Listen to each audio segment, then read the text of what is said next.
Hey, good afternoon. It's River. Take this as your sign that you do not need a job that changes the world. The reality is that most jobs are not set up to help people. Even the most altruistic jobs that you would think are there to help people and better society are not actually doing that at all. The people in those roles might be doing the best that they can to help their clients, their customers as best that they can, but the actual companies, the organizations, the funding and grants, if we're talking nonprofits, because I mostly am kind of referring to nonprofits, are not set up with the well-being, the long-term well-being of the clientele in mind. I will just say I worked as a case manager for a social services organization, a pretty large one, and I was mostly working in housing. So I was mostly helping people who were at risk of being evicted, and I was working with landlords, and within our program we had resources that were there to help people maintain stable housing or find different stable housing if they needed to move. And I thought that this was my dream job. I really believed that I was put on this earth to help people and to somehow address the housing crisis. Personally, I've been housing insecure in my life, and I wanted to take my position to somehow help people who are in vulnerable situations as well, especially families. So that was my intention coming into this career, and that was definitely the intention of all of my colleagues as well. However, I learned very quickly going into this line of work that some of the core principles on which these programs are founded really do a disservice to the population that they help. I think one of the best examples of this is rapid rehousing, and really any program that is set up to essentially bribe landlords into letting them rent to people who they otherwise would not be willing to rent to. Now, I fully believe that we need some kind of system in place to help people gain access to housing, regardless of their credit, regardless of their criminal past, especially if they have children, especially if they are raising a family. However, I encountered some pretty disturbing situations simply because these programs existed. For instance, I had a client who was living in a mobile home park, and the business manager who was managing that mobile home park intentionally raised rent on residents that they knew were receiving assistance from our program, because they knew that no matter how much they increased the rent, we would pay it. So my client continued to have rent increases while their neighbors were not. Now, the legality of this, I thought, would be pretty crystal clear, but it turns out that there's actually not any, at least in my area, any regulations against landlords doing this. There are laws against income discrimination, and receiving housing subsidies is considered a form of income under this law. However, the actual enforcement of that law and being able to prove that that is what's going on is very, very difficult, if not impossible. We also were placing people in units that they were never going to be able to afford on their own.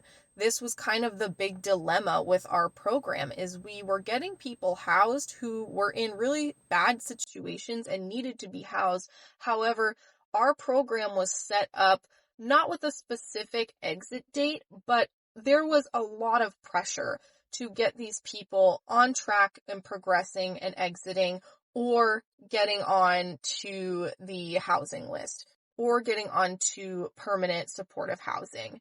Also, keep in mind that the housing voucher system, the wait list for that was like 3 years at least. We had families whose combined income was maybe $2,000 or $3,000 a month, paying about $4,000 a month for their housing.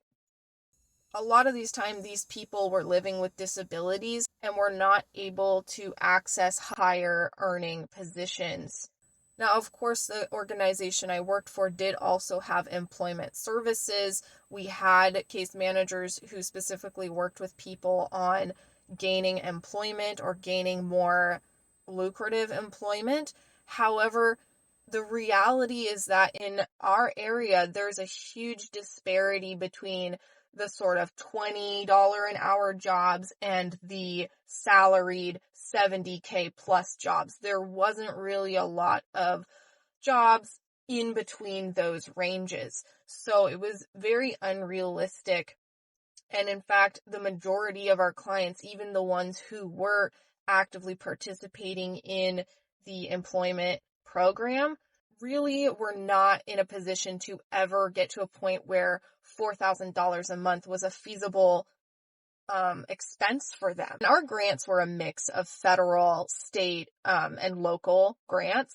But in order to actually prove to all of our funders that our programs were worthwhile, we had to show that people were successfully exiting, were successfully housed, and able to eventually get to a point of financial stability and independence.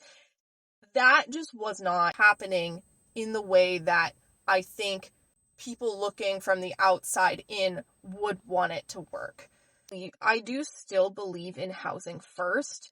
I do believe that housing first is the pathway to helping stabilize people. However, trying to implement housing first in an inherently flawed housing system is going to produce poor results in terms of long-term stability. We had people who were struggling with recovery from addiction, who were fleeing domestic violence, who were experiencing PTSD from extremely traumatic events, and were just trying to stabilize.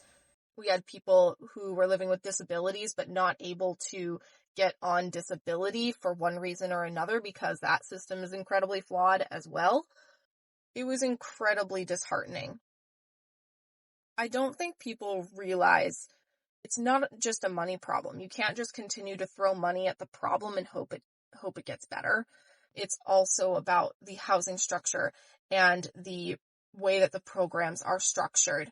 And while the people working in these organizations are absolutely the strongest advocates you will ever meet for housing reform, the programs themselves will never be able to address the core issue. And I don't think we should expect them to either.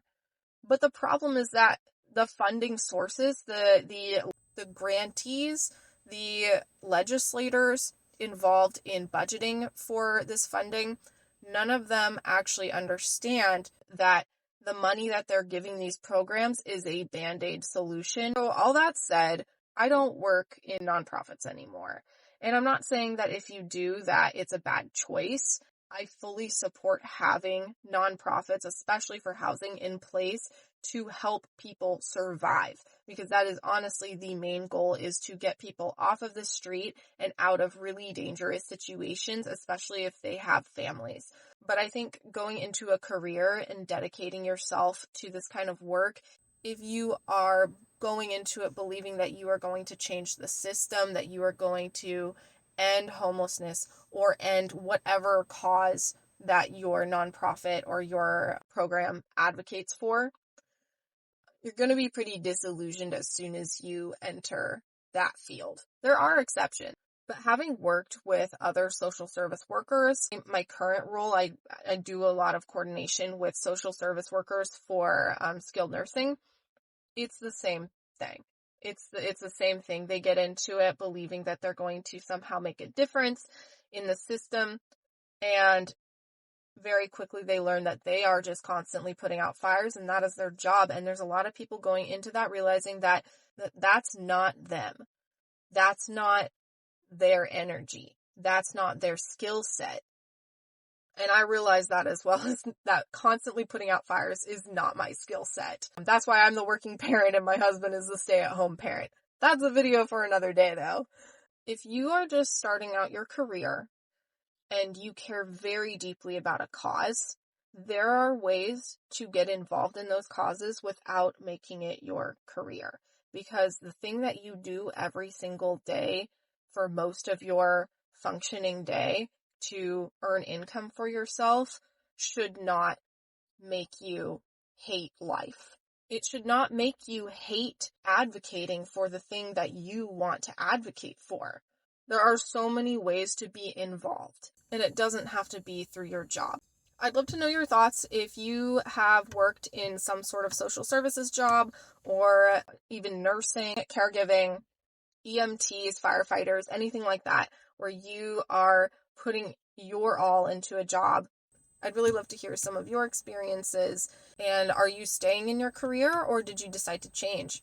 I wish you all the very best and take care of yourself. Bye.